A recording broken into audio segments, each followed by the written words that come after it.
first got started back in 2015, you said you had an idea that you might want to invest in real estate. Can you explain a little bit about what was your motivation? What got you going? Well, when I first started working, we were working a lot of hours. I enjoyed the work. It was still a lot of hours. I was making decent money. I knew I didn't necessarily want to work a lot of hours forever.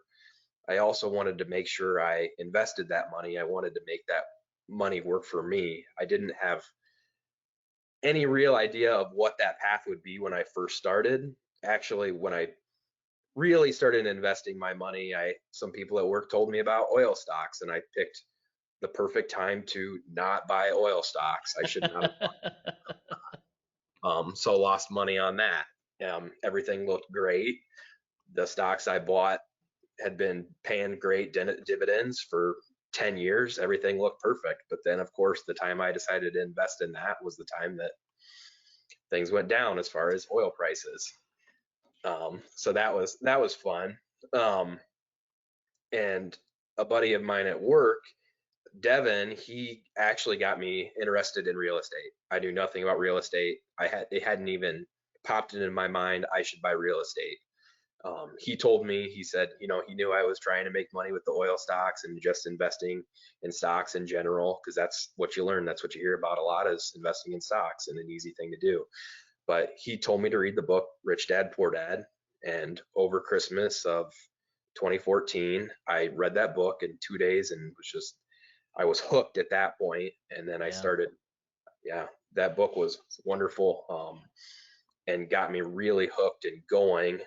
And then I started listening to Bigger Pockets podcast. And within a month of reading that book, I went and looked at a house. It was January and it's cold and there's lots of snow on the ground and not a lot of action. But at the time, there were still foreclosures out there. And I don't even know if I really knew it was a foreclosure or what a foreclosure was at the time. Um, but I went and I looked at that house. I actually first talked to somebody at work that, so they said, hey, Cindy, she invests in real estate. She has some rentals in the area. I didn't know her that well. I went and talked to her ahead of time, and she agreed to look at the house with me. And the first thing she said is, when I pulled up, I thought this was the wrong house. She said, this is a good house for the price. So we went through it, and she said, you need to buy this house. This is a really good deal. So I went back to Devin and I said, Devin, do you want to buy this house with me and invest with me? And he said, nope, not yet. And at the time, it was a $15,000 house. The house has done Wow. wonderful for me, and I still have it. It's paid for itself several times over by now. So that was a really good deal. So I looked, and she said, my new mentor, I probably didn't even know what a mentor was really at the time, Hmm. but she said, yeah, put an offer in this house. Devin didn't want in on it. So I bought it myself and closed on it a month later. And I remember, because it was the coldest day of the year, it was like -20 out. I think it was about February 20th. At that time, I was a renter as well. So the goal was, I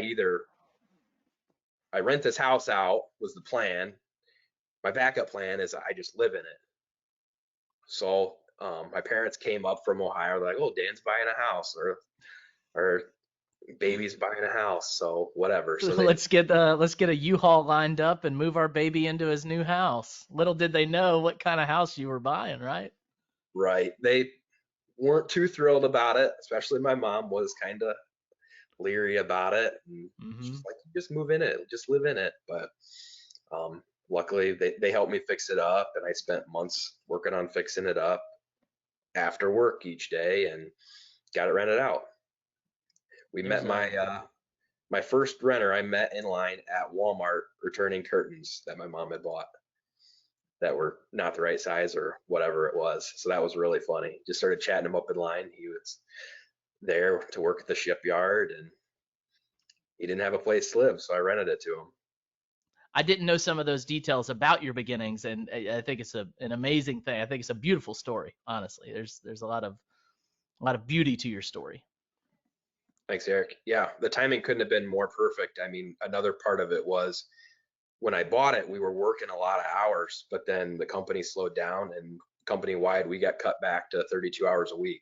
So I went from working 55 hours a week to 32 hours a week. So I had a lot more free time to just work on that house, painting, fixing random things, just learning, listening to podcasts as I worked on the house. So the timing was perfect there. And also getting the mindset going of, it's kind of good to have a backup plan because even if you think things are going well at work, we got pulled back. So the income Right. dropped significantly. So I was No very happy one, to at least have something to do and something hopefully profitable to do in my spare absolutely. No one's going to have a contingency plan for your life other than you. time. Your boss can just say, hey, we're in excess in this position, whether you're a firefighter, a teacher, a nurse, or what have you, working in the shipyard. They can say, any given day, so and so is not cutting the mustard, can him or canner. We'll find someone else. And usually, the majority of the time, no matter how important you were to that business, they'll have you replaced by the next workday, even if it's over a weekend. Usually, they got someone lined up or can find someone. So that's such a really big thing that you said there is that you figured out and realized through that process, oh, they reduced my hours. I'm working on this thing that's going to start giving me cash flow. Wow, if I have enough of them, I could replace all of my income from my job, and I'm my own boss. I am my contingency plan. I don't have to worry about some company to be successful for me to have a roof over my head and for me to take care of me. I am my best contingency plan. And I'm so glad that you said that because it really helps to deliver the message of what we're trying to teach here at On Purpose Investor about hyper intentionality and driving your mission and your focus towards your goals and helping you figure out, is that goal to be your own boss? Is that goal to have time and financial freedom? Is it the ability to do whatever, whenever, however, with no restraints?